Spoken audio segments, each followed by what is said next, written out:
السلام عليكم ورحمة الله وبركاته. النهاردة احنا فين؟ احنا في منطقة الهضبة عند السفارة الألمانية. معنا شقتين جنب بعض يملكهم شخص واحد والملك لله.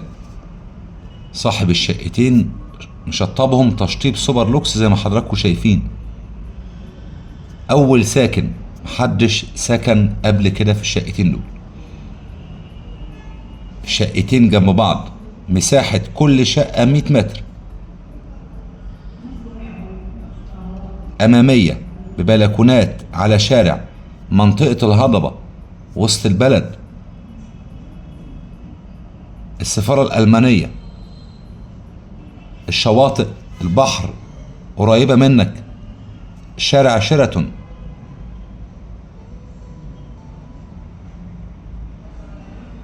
مساحة كل شقة 100 متر، وكل شقة مسجلة عقد أخضر ولا تصلح تمويل عقاري. ليه؟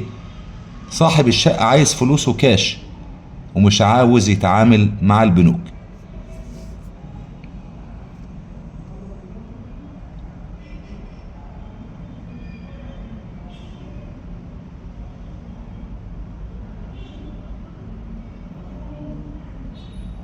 إجراءات التمويل العقاري بتاخد وقت كبير، وصاحب الشقة عايز فلوسه فورا كاش.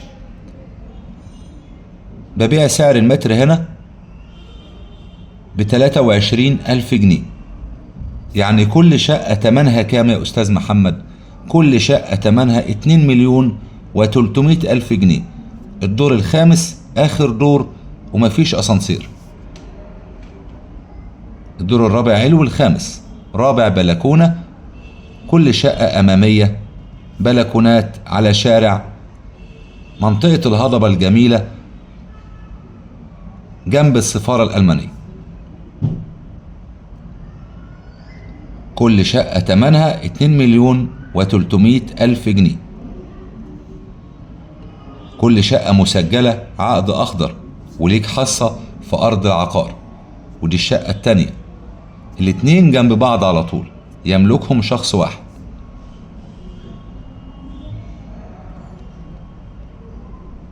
أسيب حضراتكم تستمتعوا بجمال التشطيب وجمال الموقع اللي احنا فيه، وهسيب السعر على الشاشة زي ما تعودنا بالجنيه المصري وباليورو.